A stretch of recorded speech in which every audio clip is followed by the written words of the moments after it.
beautiful people, then tells us who we have on. The best part of my day, the world blacked out. All right, everybody. Thank you for tuning in to another episode of If You Give a Dad a Podcast. I am really excited about this one. As you know, this is my last episode of the year, so this one's going to be a real treat.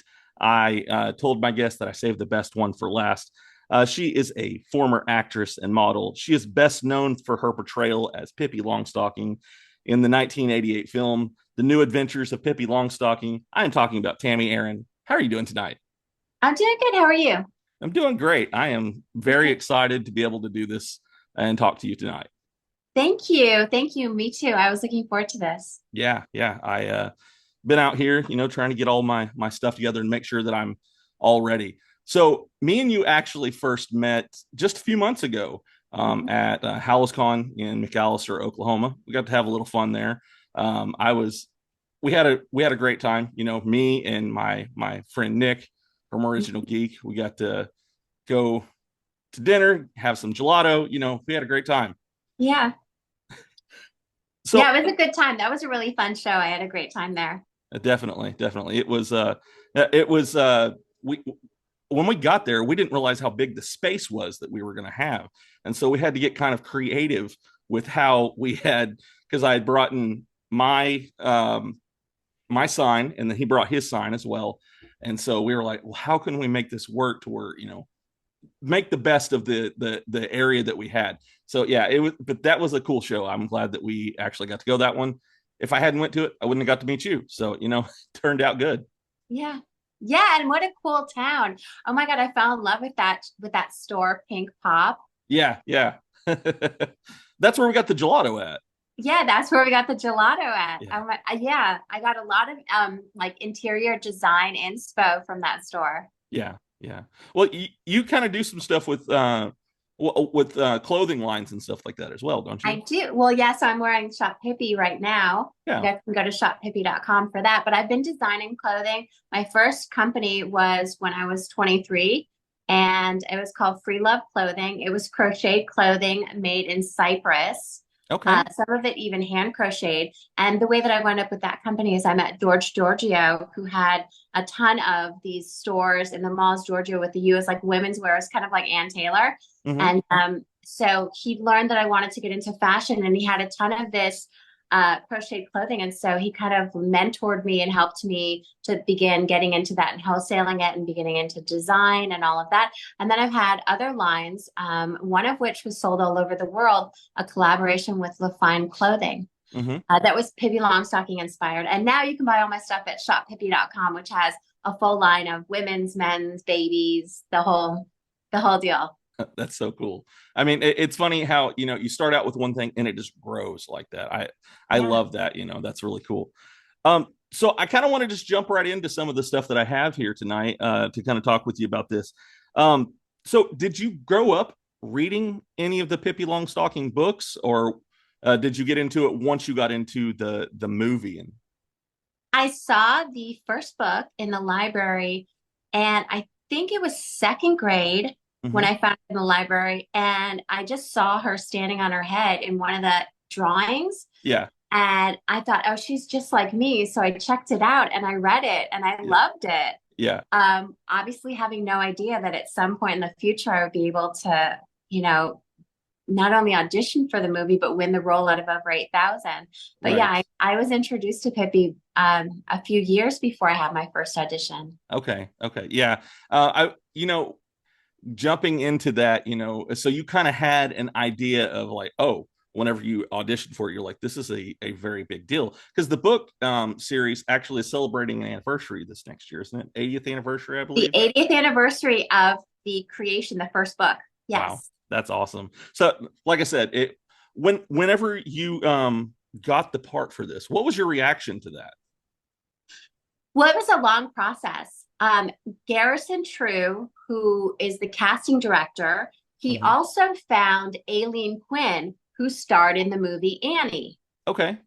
So Garrison True was chosen by the executive producer, Gary Melman, to go all over the world, London and Paris, all over the US, and audition girls to find who would be discovered to be Pippi Longstocking. And through that, I had my first audition in Orlando. I was living in Miami at the time, Mm-hmm. and I had been an elite model doing national commercials and modeling campaigns for 3 years. Mm-hmm. So I was really excited about it. And when I got there, it was actually a big cattle call, which was unusual. It was my first cattle call audition because most of my auditions, because I was an elite model, I was either booked directly or it was a small audition of maybe 10 kids. 15 kids maybe. This was hundreds of kids. Oh, wow. But what was special about it was Garrison came out and I had signed in, and then my mother had me go and start singing out. It was at a big hotel. Mm-hmm. She had me go walk around the perimeter of the swimming pool singing "The Sun Will Come Out Tomorrow." Okay. She wanted me to shake off my nerves. Yeah. Right? Yeah. Anyway, so we go back in and I'm standing waiting with all the other kids, and Garrison comes in and he's looking around, and then he looks and he goes, "You're Tami." And I said, "Yeah." And he goes, "Okay, come with me." And at that moment I was like, oh my gosh, I get to go like before everybody else. Okay. Yeah. So I was so excited. I went in, I read 2 scenes with him, and I found out after my first audition, he immediately called the director, Ken Anakin, who was an Academy Award nominated director, Disney legend. He called him and he said, "I think we found her." Oh, that's cool. Yeah, I found that out when I was like 22 having lunch with Garrison. So they knew right off the bat. They're like, this is the girl. Knew. This is who we want. That's really cool. Yeah, and one of the pictures that he had of me that was one of the pictures he liked, he had my modeling photos, but it was one of the pictures, like just a candid photo that my mom took of me at Disneyland. And, just a little baseball cap on and, just like looking off into the distance. But yeah, he knew right away that he felt that I was the one and was really excited to show the tape to Ken and then to continue on his search because he was still in the midst of traveling and meeting all these girls. Right. Then there was callback, screen test, and then final screen test. And that's when it was down to Jenny Lewis, Faye Masterson, and myself. Wow. How long is that process actually? Like, was this like months or 9 months? Oh, wow. Okay. So you had to be patient with that one then. Yeah, but I was already working a lot. So working a lot with Elite. Right. So, and I was never nervous throughout the whole process. So I didn't really wait for it. I was just excited when they called and I got to go back. Right. Yeah. So was this something that you knew from a very young age that you wanted to do? I know that you started, like you said, you started when you were 8, with modeling and stuff. Was this just something that just came to you, or was this something that you knew that you wanted to do? When I was 5, I was discovered for my first modeling job at the Brookfield Zoo, and it was for Jolly Good Soda. Okay. And from that point, I knew what a model was. Right. So I was always a ham. I was a kid that loved to sing in the choir at church and, do funny jokes. And my dad had a big VHS camera way back in the day. And so I would perform and, I would kind of like, he would try to get my brothers to perform too. I have 3 brothers. Okay. But I was always coming up with characters, and then I did gymnastics and I would do a cheer, and then I would do a joke, then I would sing a song, and then I would just one right after the other. So I was kind of a force of nature. When I was 5, I knew I want to be a model. I want to be a movie star. Yeah. And my parents, when I said that to them once, they giggled and they said, "Of course you want to be a movie star. Everybody wants to be a movie star."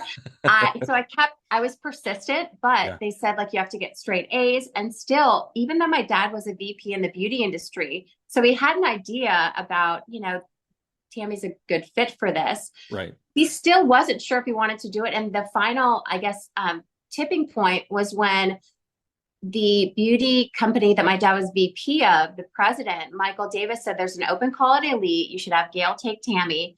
And then he paused and he said, "If you don't bet the farm on this girl, you're making a mistake." Wow. And so my dad then said, "Okay, you've got to bring Tami tomorrow." And so my mom brought me to Elite. It was an adult open call though. She didn't know. Oh. So there's all these like adult models lined up for 2 blocks, and she decides, I'm just going to walk her up to the front desk. So she does, takes me by the hand, walks me up the stairs, past everybody, takes out a little school picture out of her wallet and says, "We've come so far. Is there someone who could see her?" And they brought me to Eileen Stewart's office, and she's the owner of that office of Elite Chicago. Okay. She gave me my contract within 10 minutes. Mm-hmm.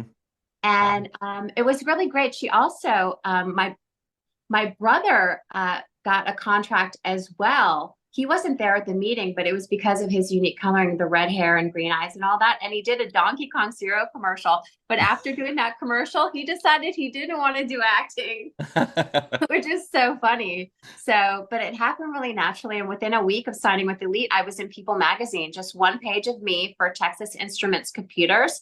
Wow. And I was the schoolgirl in my little pressed shirt and vest and sitting in front of my giant computer doing my homework. Yeah. So what was the adjustment like going from, just everyday life to now you're, doing all these different, you're modeling, and then you're doing this whole big movie and everything. What was the adjustment like? Because I mean, that's got to be huge. It's like getting on a rocket ship, and it was so exciting. And they also were sending like news crews to my school to follow me around and talk to my friends. And everybody was so proud of me. And also when they introduced me there was a big press conference when I was announced, and it was for the international press. And I began to realize what a big deal this was, and that I was being announced to the world. And I was given a stack of all these like newspapers and photocopies of all these newspapers from all over the world of that day. And it like, I really started to realize, but yeah, it was like getting on a rocket ship. It was so incredible. It was so exciting. Yeah. Yeah. And that night, the first night I met Michael J. Fox. Oh, wow. I had a huge crush on. And I also met Ali Sheedy, and I posted that picture to my Instagram recently. So, it was like this whole new world open to me. Yeah. It's really cool because, you got to start meeting these people. You got to start doing these things. I remember, doing some of my research, and I saw this little video clip, and I imagine for a young girl, it's got to be exhausting even. And I remember seeing even like a video clip, and you're like passed out in the seat, in the limo. Yeah. I slept in the limos a lot because I was being shuttled around. The press that we did, like the press that I did, it was like your live television, then getting back in the limo, and then doing newspaper, and then a photo shoot, and then I'm on a game show. Doing an interview. And then, I did. My mom liked to take pictures of me. When did it set in that, this is a game changer, because you're going from the modeling to this is something that was known around the world. The movie that you did, I think it was 13 different languages that they actually had this movie done in. When did it actually set in that this is huge? The moment I knew I was a movie star was when I was sitting next to the Princess of Japan in Tokyo for the first Royal World premiere. Yeah. And I had given her the Tami Erin Pippi Longstocking doll. And she's there with all of the dignitaries. And it was explained to me also that I could look her in the eyes. The Japanese people don't look the royalty in the eyes, but because I was her guest. And so we were talking about fashion and cheeseburgers and all of that. So she's holding my doll, and we're having this conversation, and then the movie starts to play in English. Oh, and before that though, I got up and I sang a cappella part of the theme song for Pippi, and it went amazing. I was so grateful. Yeah. But anyway, the movie starts to roll, and it's in English, and I'm literally that's the moment where I'm like, pinch me. It's real. Yeah. I'm a real movie star. Like this is like, yeah. As a kid, that I saw that, that you got to go to Japan, and you got to go to all these different countries. I think I read that you've been to 16 different countries, I believe it is. Yes. And to be able to do all these different things and to reach all of these different people, is an amazing feat to be able to do that. I'm incredibly grateful. Yeah. Incredibly grateful. It's a lot of work. I mean, to touch on that, it is sometimes 16-hour days, and sometimes you do work 7 days a week. Right. I was always asked when we were doing the movie, I was always asked if I would be willing to work on Sunday, which was my only day off, or if I would be willing to extend the day to 14 hours or sometimes 16. But it's a lot of work, but I have an A-type personality, and I'm a high performer. So I kind of thrive for a very long time with that type of rapid pace. Yeah. So that was all good to me. And obviously it was really worth it, but it's phenomenal. I'm just incredibly grateful that Yeah. that opportunity arose to have such rare accomplishments. Right. Yeah. So saying that, you said you're a type A personality. My wife is very much that too. And I have to tell her, hey, you need to slow down, take a break. How often do you have to have somebody to tell you that? Tommy tells me that all the time. He goes, stop. You can stop doing things. Yeah. Yeah. Well, I know, seeing, it looks like you're everywhere, I see all on your Instagram, all these different places that you're going to, I think you were in Eureka Springs a few weeks ago, you've been in all these crazy places here lately. So I know that you're very busy. So, but it is important, to make sure that we take time to kind of chill, kind of relax every once in a while. Yeah. And devote some of that time to just really recharging. And also for me, I just like to be in nature. I live at Grand Lake, Oklahoma, and the way that I recharge is obviously resting or doing spa treatments, but I just love to be in nature and being by the lake. There's so much to do. I also have a 1,000-square-foot garden, so I love to do that in the spring and the summer and then shut it down in the fall. I just recently had my last harvest of green tomatoes. Oh, okay. Frost. Yeah. And I have my videographer, Video Mike. He loves those. So when I saw him this past weekend, I gave him my last harvest of like a huge bushel of all these because he loves to have fried green tomatoes.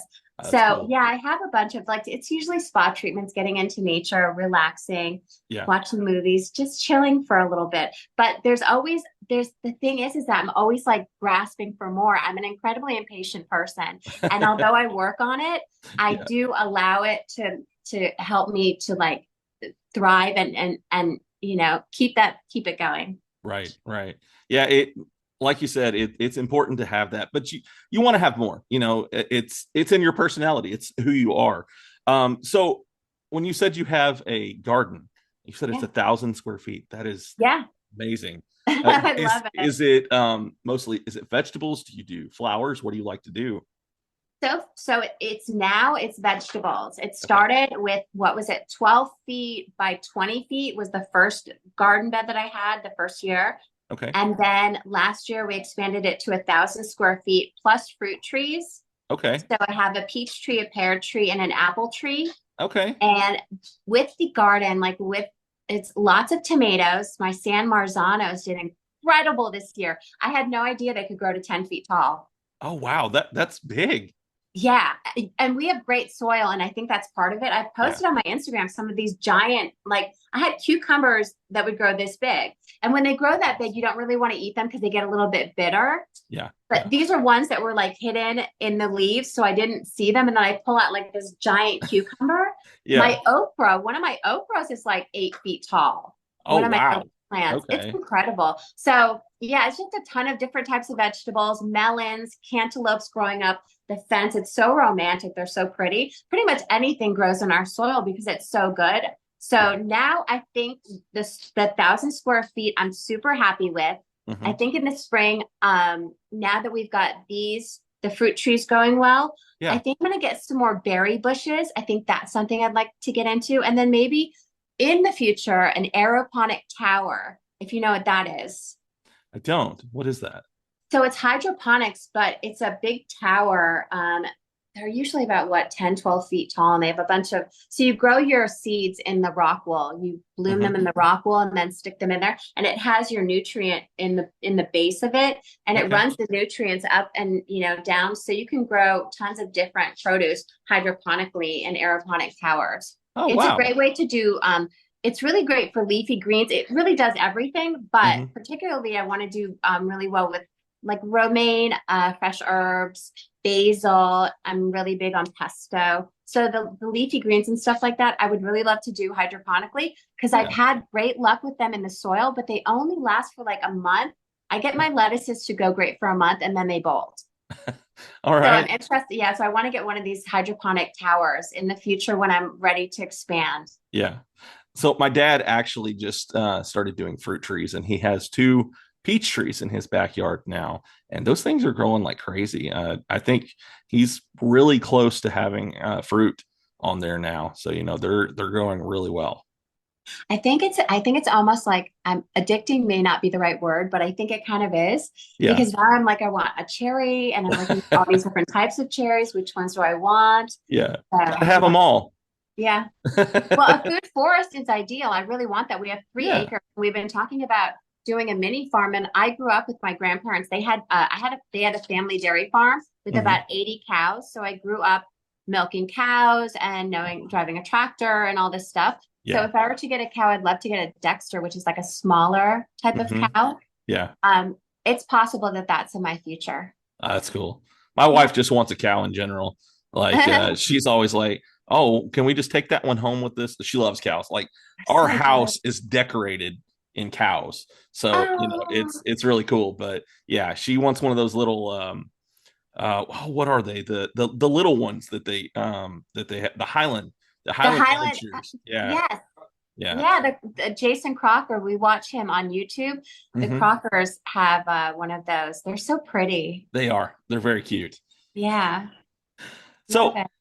kind of switching back over on this, I know that you also, I believe that you were 11 when you did this. You worked with UNICEF as the ambassador to the United Nations.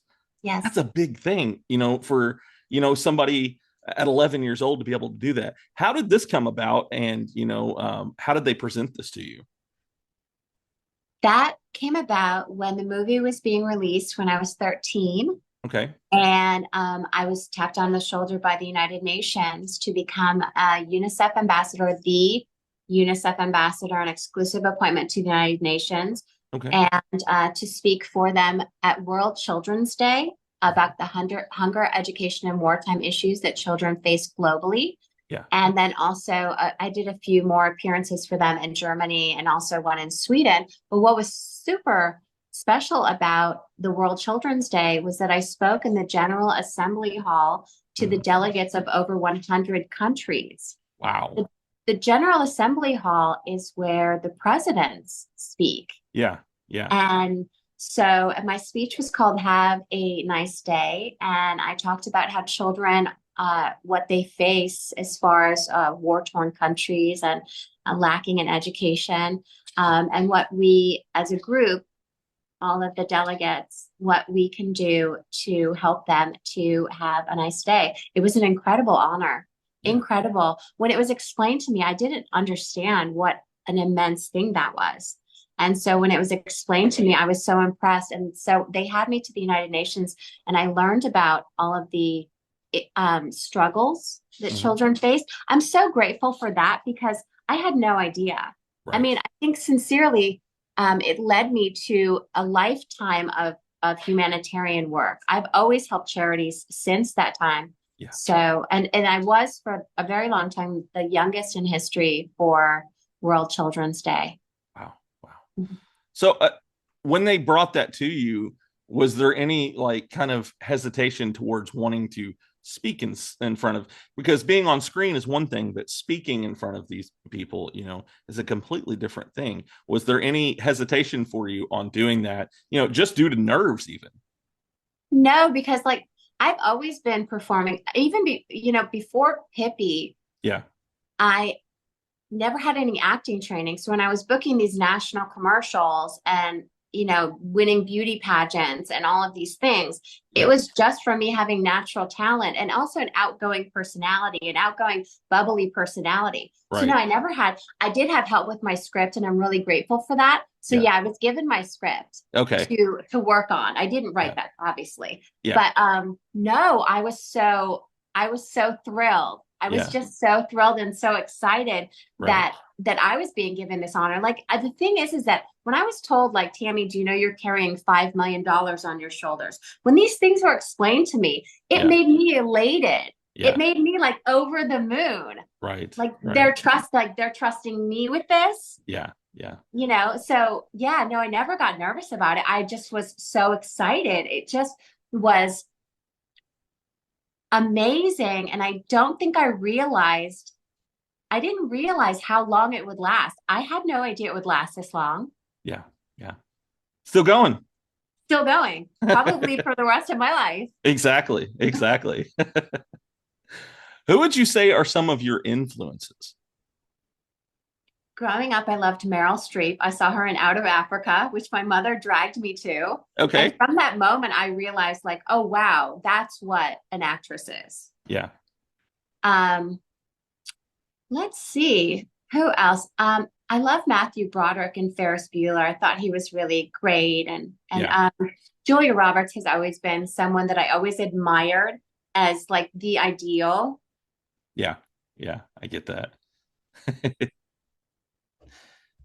So there is a scene in the movie, and I recently found a video. I think it was a birthday video that they had for you, where you reenacted this scene, and it's with the cake. Yeah. So how many takes did it take to do it in the movie, and did it take any coaxing to reenact that now?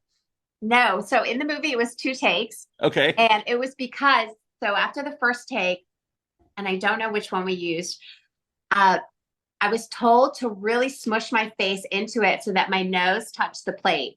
Oh, wow. Okay. Which I did, which meant all that frosting got into my hair. Yeah. Yeah. So they had to do it. Yeah. So they had to clean my face and all of that after that. And then I did a second one, and it was a delicious cake. It had raspberry filling. It was vanilla icing with raspberry filling. Sounds good. So good. Yeah. The one I had for my birthday was white chocolate with white chocolate frosting. And I only did 1 take of it because that was it. Yeah. That was it. And what was wonderful was that Tommy actually pushed my face into it even more. Yeah, I was just about to say that. He just comes right behind you and just smushes it down there. It was wonderful. I love that. Mm-hmm. Yeah. Yeah, I love that. I thought it was so funny. And it's gotten I'm so glad. And I realized that the fans reenacting those scenes, I definitely have to do more. Something with the scrub brushes. I've got to reenact more of those scenes because they really loved it. You did. Yeah. And yeah, it makes me so happy to have to reminisce with them. Right. Well, and the character was very carefree, very, just a free spirit, right before she does that, I think she's like pouring sugar on the ground or something like that because she likes the way it feels between her toes. Yes. So it's one of my wife's favorite shows is Gilmore Girls. Okay, yeah, and so they did love Pippi in there, and so whenever I told my wife about that, she whenever I told her that I was going to be meeting you and stuff, she was very excited about that. But even in that show, they're very carefree. And so it's almost like they channel Pippi a lot of times in that show as well. So, and knowing what you've said, about how you were very much a character, even as a kid, this character fits you very well when it comes to your personality in real life. Yeah. Yeah. And when the last Comic-Con I went to was called NerdCon, and I was doing a panel where they were asking about characters and all of that. Look, Ken Anakin, the director of the movie, said, I don't want Tammy to be Pippi. I want Pippi to be Tammy. Gotcha. Because there's so many similarities, it's just natural. And I did have great acting coaches, phenomenal acting coaches. Jeff Corey was one of them. He did over 100 movies in his own right. So I did have help with, with acting, method acting and things like that. But it's very much who I am. And so it's made it kind of easy for me to continue on all these years because I'm not playing anybody different. But you know who it's like? Sharon Stone. I had dinner with Sharon Stone. Not to drop a name, but oh my God, I love her. Yeah, yeah. We were at the Ivy and she ordered the fried chicken. Oh, that's awesome. Anyway, she is very much her character in Basic Instinct. Oh, okay. And it makes a whole lot of sense when you see someone who becomes like a star from something that they already are. Because it's just so, it feels authentic. Yeah. Yeah. Yeah. And, that makes for going into a different world. I'm a big wrestling fan, so I'll just use this analogy. When it comes to them creating their character, the best characters that they come up with are the ones it's their personality, but turned way up, Yes. And it's the same way with what you're saying there. A lot of times, some of the best characters that you can create in a movie or anything like that, it's based in reality. It's based in you, because you can channel that way easier than you can anything else. Yeah. And then also Ken gave me a lot of freedom too. Yeah. A lot of freedom to ad lib and to come up with, ideas. And I was in every single scene of the movie except one scene. And the one scene that I wasn't in, I got to direct. Okay. Yeah. So you've actually got to do a little bit of directing in there too. I did. Yeah. I did also find something that you have had your hand in directing in another way before. You've done some casting directing for the My Uncle, the Alien. Yeah. Yeah. You know how I got that was I started a movie called Kill You Twice. Okay. With Damian Chapa and Natasha Henstridge, who everybody knows from Species and the whole 9 yards, and she's great. So Fred Kobar was the line producer on that. And so he came to me and asked me if I was interested in casting because I was just perfect for it. Obviously, given my background of being a young actor, growing up as a child actress, of course, I would be perfect at casting this. So it was something that fell into my lap. And so it was great to have a casting director role. And now I'm a producer of the celebrity sports show. So I'm venturing into producing now, which is really fun. Yeah. Well, and it seems that happens a lot when it comes to people, especially when they love that field of work. They do get into, other aspects of it. My favorite TV show, towards the end of it, you start seeing the names of my favorite characters as the producers, for the show and everything. So yeah, it's something, once you love it, you kind of want to learn all aspects of that field. Yeah. And also the opportunity arises and you're capable of doing it and actually selling a show and getting it done. So I'm excited to get into that. And I love acting. The thing is that I never really dropped the ball on it because it is the first love of my life. Before fashion and before boys, there was acting and modeling. And so I just feel I'm grateful to continue working and developing stuff and having fun. And I'm really excited about this show. We've got some great stars the last one we had with the celebrity boxing is a bunch of great actors. Yeah. So it's fun. It's fun to have new projects and new things to nurture and grow. Right. I am. So as we're talking about this, I've already talked to Tommy about bringing him on the show to talk about the celebrity events and everything like that. So I'm very excited to, learn more about that stuff because it's an exciting thing that is being brought to, this area. And so it's really cool. Yeah, it's fun. And the next year, I have what we spoke about it. I have a new documentary. I'm really excited about it coming out. So it's for the 80th anniversary of Pippi, the creation of Pippi Longstocking. Right. And the documentary chronicles actresses all over the world who have played a variety of versions of Pippi Longstocking. I'm the movie star. Ingrid Nilsson is the television star. They've got a Berlin Opera one, Pippi. They've got a Pippi in the Circus, which is an ABBA production in Sweden, in Stockholm, Sweden. Oh, wow. So I'm excited about that coming out. It's in post-production. So it's coming out hopefully the summer of 2025. The exact anniversary is November 2025.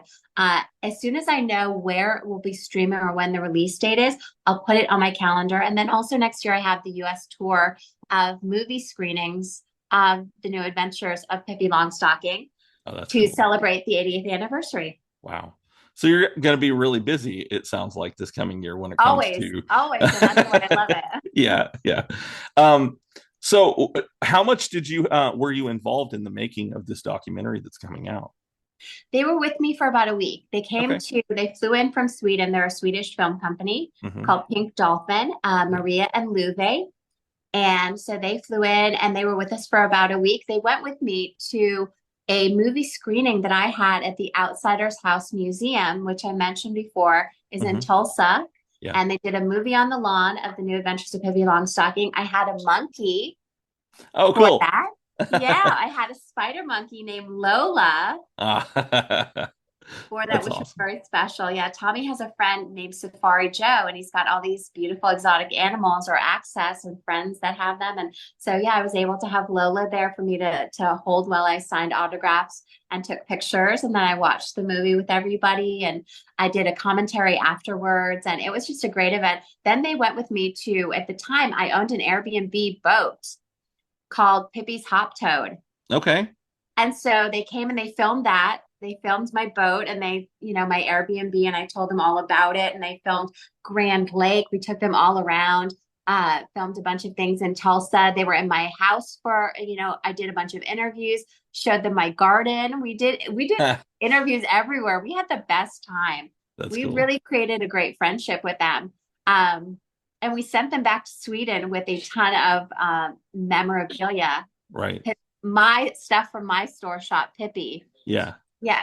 So they would have a bunch of like the new Adventures of Pippi Longstocking official merch. Because in Sweden, they're very loyal. Yeah. They have got a ton of like the old 70s stuff. Right. But they don't have a ton of like the American version out there. Okay. So I sent them back with a bunch.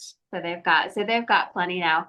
And it's funny too, when I went to do NerdCon a few weeks ago, a lovely woman came, and she came from Sweden, and she brought me chocolates and a game and a magnet from a store that sold Pippi Longstocking merch. Oh, that's cool. Isn't it? It's for me, it's so heartwarming that people would think to bring me gifts all the way from Sweden. Right. Yeah. Well, Yeah. that's where it originates from, is Sweden. Yes. That's where the original story came out.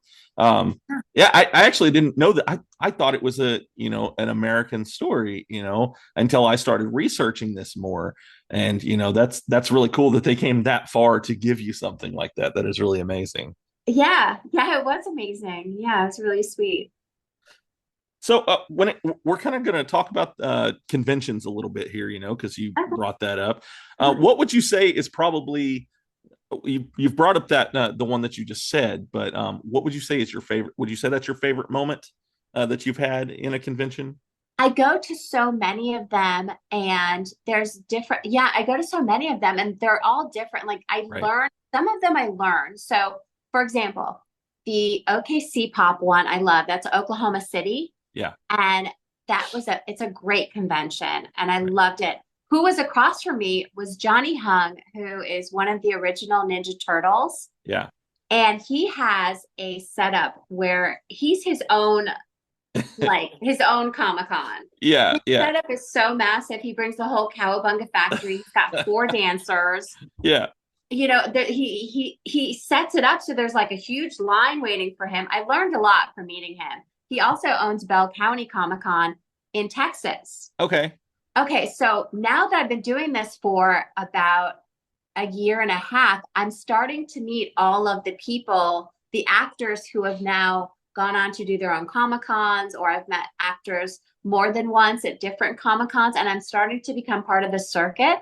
And I love it. What's fun to me is that in the beginning, I had this like idea of like, oh my gosh, I'm going to go all over the country and see all of these different towns and cities, and it's going to be all these adventures. And that's exactly what it's become. That's really become cool. a ton of adventures, and I love it. So it's funny that you say that. This last year was the first time I ever went and did a convention, and I ended up doing, I think, 5 or 6 this last year.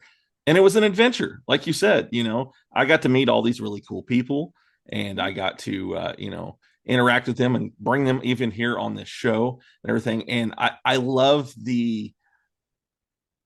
once you go to the convention, it's almost there's a camaraderie, between the people that are there. And it's hard to explain unless you've experienced it yourself. Kind of, to me, it's like an instant friendship. There's this chemistry. Right. This great chemistry. Yeah. It's probably been, I've been doing this show for almost 3 years, and I got invited to my first one, which was PTX Con in Paris, Texas. And that one, it was a lot of fun. In fact, it was funny. I had no idea what he was asking me whenever he asked me.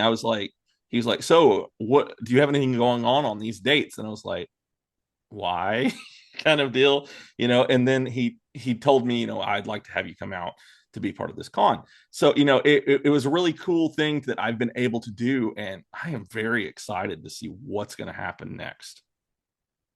Well, it is exciting. And so, some of the Comic-Cons you get booked out a year in advance. Mm-hmm. Like Cajun Con is coming up, and who's doing that? Scott Innes. He's the voice of Shaggy and Scooby. Yes, among many others. That one's gonna be awesome. And he's that one. Who he's gonna have is he's gonna have the reunion of the Willy Wonka, like the original Willy Wonka kids. Okay, the that's cast really of Willy cool. Wonka.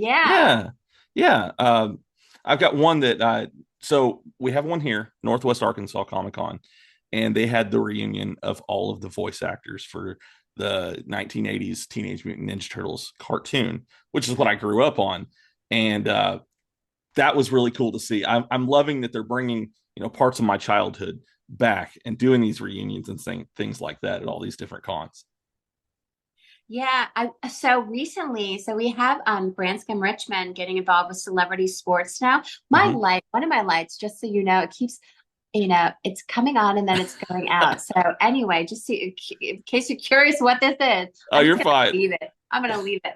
All right. So Branscombe Richmond was one of the pirates in the New Adventures of Pippi Longstocking. And he's the one who was teaching Pippi about, in the beginning, there were oranges, apples, and bananas. And Mr. Nielsen loves bananas. He was that pirate. So he was the main pirate. Anyway, We've done a ton of shows and I think 120 something movies.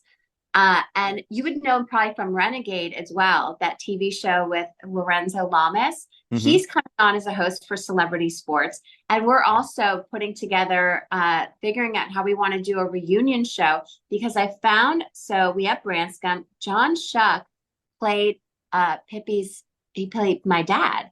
He played Pippi's father, Captain Ephraim. Yeah. Also, David Seaman, I'm in touch with, and he is in finance. He went into finance just like his dad. So he played Tommy. So I'm still looking for Corey Crow, who played Annika. I would love to have her be a part of it. But I think it's really fun. It's kind of going to all of these shows. I've created a lot of friendships, and I definitely think that there's a lot of it's just really fun to be around a lot of other actors. Right. To vibe with them. In that way. And in some ways, it's almost, I hate to say it this way, but it's almost like a feeling of summer camp and like that type of friendship. Yeah. Well, and then finding them again, rediscovering these people, like you said, I'm looking for this person to, and it is cool. Whenever you do find them, what is the reaction usually whenever you're when you are reunited with your co-stars? It's just great. It's so great. Like Branscombe is so complimentary. You grew up to be so beautiful, and he's so happy, and he's so, of course, happy that I found the love of my life, and I have a beautiful home, and I love where I live, and I love what I get to do for a living, and that I'm in this great place in my life. So it's really it doesn't seem like that 36 years had passed, though. It definitely didn't feel like that. Right. Yeah, no, well, it's whenever you've made these friends and stuff, I mean, sometimes it's like time hasn't passed whenever you see them again. It doesn't feel like that. It doesn't feel, it feels amazing. And it feels it's inspiring. It feels really inspiring. And so he's doing movies. He does 4 movies in Hawaii, and that's where he's based. Yep. Yeah. So I have to ask this, and I know you probably get to ask this on every interview that you do.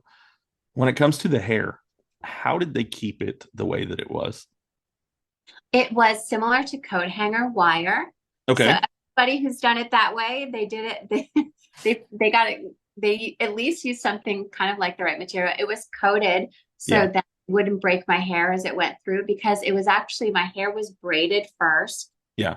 And braided very tightly here and here, because what was going to hold the braid. That was the anchor. Right. It was a hook. There was a hook at the top, and that's what actually held the braid in place. So it was like wire with a hook at the top, and then gently like weave it on through after they had braided my hair, and Yeah. then get it, anchored really nicely here. And Yeah. then just bend it up, and they would stay all day long. And sometimes toward the end of the day, when we were goofing around, we would make them like stick out funny ways out of the side.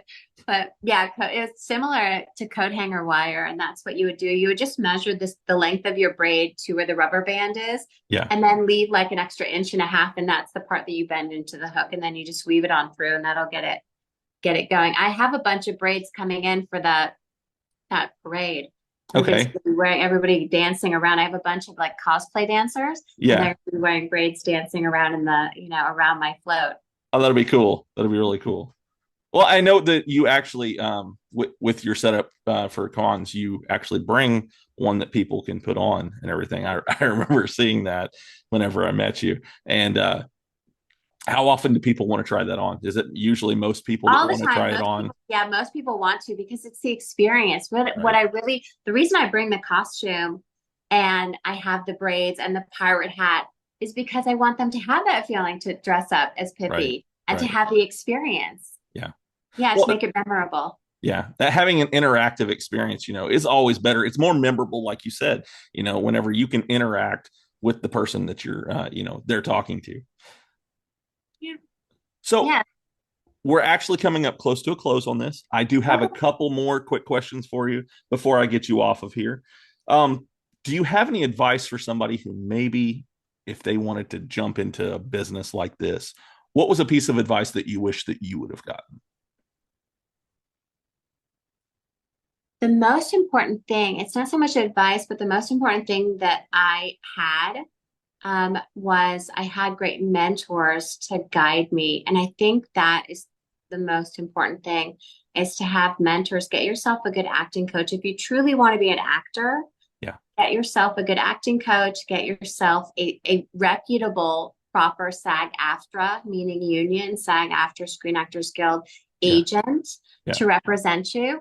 Get your actor reel, your headshots, take some good acting classes, which you can find some really great actors that are offering some. And then I would say start for free just with your iPhone and just start filming things and putting them up on, all your social media accounts, or, create skits, figure out what your genre is, do your own YouTube channel. All of that stuff is so great, and it's available to everybody pretty much for free. Right. Yeah. So start building your portfolio and getting yourself out there and getting attention for what you want to do, but definitely find yourself some good mentors that have been there and that you can kind of listen to, but also perhaps model your career after. Okay. So is there anything maybe that you want to talk about before I get you off of here? Go to shoppippi.com for all your Pippi Longstocking merch. I have been having so much fun with that store, and building it up and seeing it grow, and I'm just really thrilled about that. That's one of the things. When I became a movie star, I knew that if I wanted to, if I wasn't acting, what would I want to do? I loved fashion. I would love to design fashion. So this is, I sell all the autographed DVDs, movie scripts, all that stuff. But being able to get in and do the clothing now, and now I have this new design that Ben Dunn. I was at a Comic-Con, Beaumont Con, and Ben Dunn, who's an illustrator, he drew Adventure Everywhere Pippi for me, which is this Pippi, but she's got the telescope. Yeah. And it's this really cool a drawing that I showed off standing next to Ben.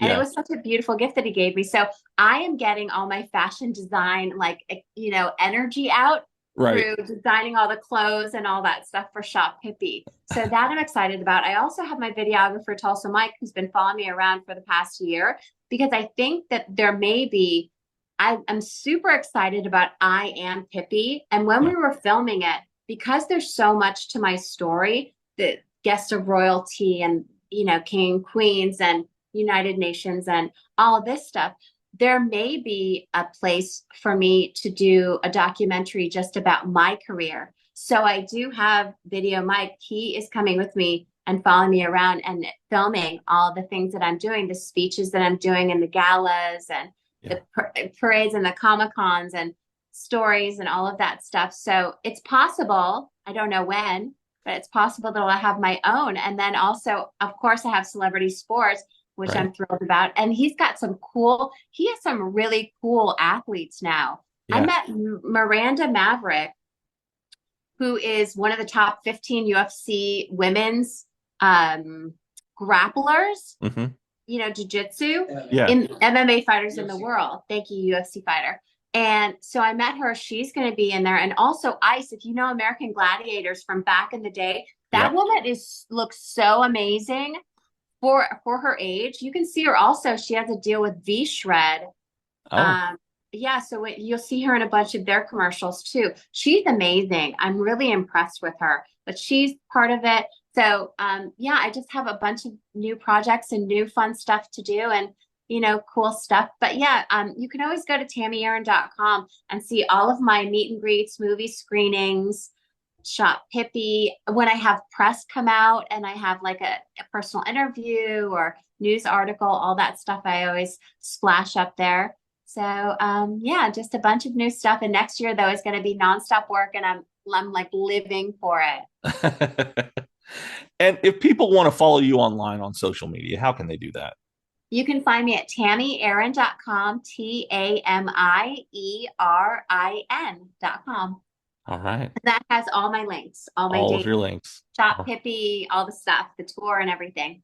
Awesome. And I'll have that on my show notes for this show as well, to make sure that everybody can find that easily. Tami, thank you so much for being on here tonight. It has been wonderful talking to you.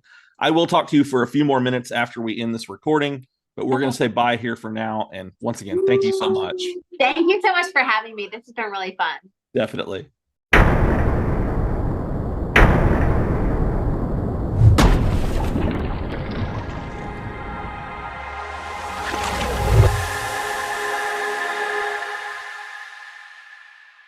If You Give a Dad a Podcast.